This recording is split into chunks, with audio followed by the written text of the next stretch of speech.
Hey there, I'm DIY Pete out in Bozeman, Montana. I hope everything is going well and that your do-it-yourself projects are all coming along nicely.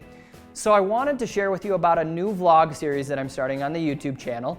And the point of it is to kind of give you some behind-the-scenes looks at how the projects are created and then how the tutorials and videos are done. So I'm looking forward to doing that and also sharing updates about upcoming projects and just other things that are happening. Now, for today's episode, I wanted to answer a question that I got from John up in Anchorage, Alaska, and I'm going to read it off here. John says, "Pete, love your site and everything you do. You've inspired me to attempt filming a few of the projects I've been making. What kind of camera equipment do you use, and what do you use to edit the videos?" Keep up the great work, John from Alaska. John, that's a great question. First, let me say that I'm by no means a professional videographer. I'm just an amateur, but I've learned along the way, and I'm going to share with you some of the equipment that I've used that has helped me with my projects and with filming for the YouTube channel. So we're going to start today by talking about some of the camera equipment, some of the accessories, the microphones, and the lighting. And then we'll move on to the editing portion and talk about the computer that I use, the voiceover microphone that I use, and some of the editing software. So let's go ahead and start with the camera equipment. Here's a quick overview photo of all of the equipment. You can see the cameras, the lighting, and the accessories. A list as well as links of all of this equipment is available at diypete.com/equipment. Here's a look at the camera that I do the majority of my filming with. This is a Canon Vixia HFS 200, and it's a couple years older, but it was the first camera that I got, and it works great. It shoots high definition video and does everything that I need to have done from a camera. Now right now I'm shooting from an iPhone 6, so the sound quality is not going to be nearly as good. I don't normally shoot from this iPhone, but I needed to be able to film this video camera. A couple things I do like about this video camera are the flip screen. I'd highly recommend getting that in a video camera because you can see what you're filming and what's going to be in the picture.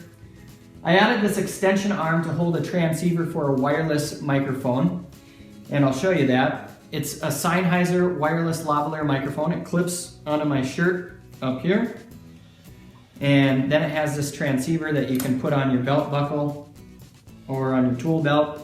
And that really gives you the freedom and flexibility to be walking around your shop the entire time, filming without having to worry about wires and getting those caught up on anything. It also has great quality, and Sennheiser is an amazing company. I also have a Rode microphone, and this I use when I'm filming more people if I don't have enough lavaliers for whoever is in the video, the project video. And it also picks up great full body quality sound. A couple other things, you gotta have headphones, and this allows me to be able to check on the audio quality while I'm filming, and it also is very handy to have a remote control. Also, you'll notice this mic flag. You can pick these up off Amazon. They're like $7, and then I put some decals on it just to brand. So that's the camera that I use for the majority of my filming. Here's a look at the camera that I use for taking photos during the project that I in turn use on the website and in some of the videos. It's a Nikon D5000 camera. I picked it up at Costco a couple years ago in a kit. I use an 18 to 55 millimeter lens on it, and then if we flip it around, you can see that it does have a screen on back.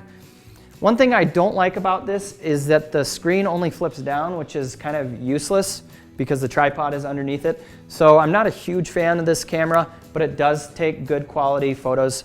I will probably eventually upgrade to a newer Nikon or maybe a Canon TI series. I do like that it does take good photos, like I said. This is an LED light on the front for when I need a little more light to shine on a project. And then I have a Delica tripod that's nice and portable. It's easy to pack up and carry. So that's a look at the camera that I use for most of the photos. Here's a look at a new camera that I added to the lineup. This is a GoPro 4 Hero Silver. And the reason I got this is because it's a very durable camera that can get really fun up-close shots. So I'm going to be having it close to the welder, to the plasma cutter, to some of the saws, and I think it's going to get some fun footage. I can also mount it up near the ceiling in the corner of the room so I can get kind of a panoramic and overall view of what's going on in the shop as well. And you'll notice I do have a couple accessories. This is called an X-grip.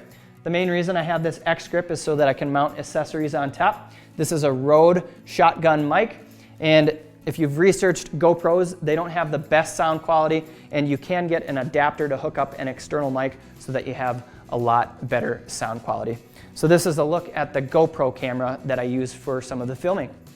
From time to time, it is handy to have an extra video camera and camera around the shop. So I do use my iPhone 6 from time to time. To help with lighting during the projects, I have these 3 soft boxes that I ordered in a kit off Amazon, all for under a couple $100, so they're very affordable. And I'm just going to go ahead and turn them on so that you can see how they work.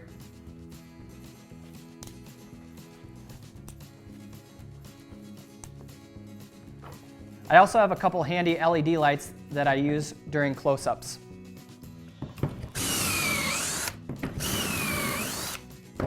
Now with all the camera equipment, I wanted to make sure that I have a nice case to store and protect everything. And I came across this brand, it's called Ape Case. I really like it. It's got tons of room, tons of storage. If you open up the top, it has all these protected compartments, and this is where you can put your DSLR camera or your video camera. It also has storage for a 15-inch laptop. Then it has this zippered compartment up front. Comes down here, there's all sorts of other compartments for accessories in here like batteries, chargers, you name it. And it's also got these side compartments as well. All right, let's go ahead and move on, and we'll go up to where I do the editing, and I'll tell you about the computer, the voice-over microphone, and the editing software. All right, we're up in my office, and this is where I do the majority of my editing for the project videos. So let's take a look at some of the equipment. All right, let's talk about the computer that I use for all of the video editing. Now, originally I started out with an older iMac computer, and recently got to the point where I needed more processing power to be able to run the software to edit the videos. And I also wanted the ability to be able to edit video from anywhere so I can travel and work at the same time. So I ended up investing in a brand new 2015 MacBook Pro computer.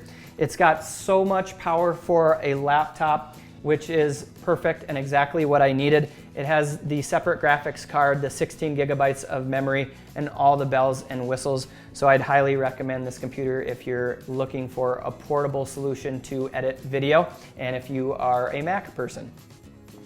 I run Final Cut 10 on this and dual monitors. You can see Final Cut 10 is very similar to iMovie in my opinion, but it's like iMovie on steroids. It's just so much more powerful, and it's got a lot more options, yet it's pretty easy to run.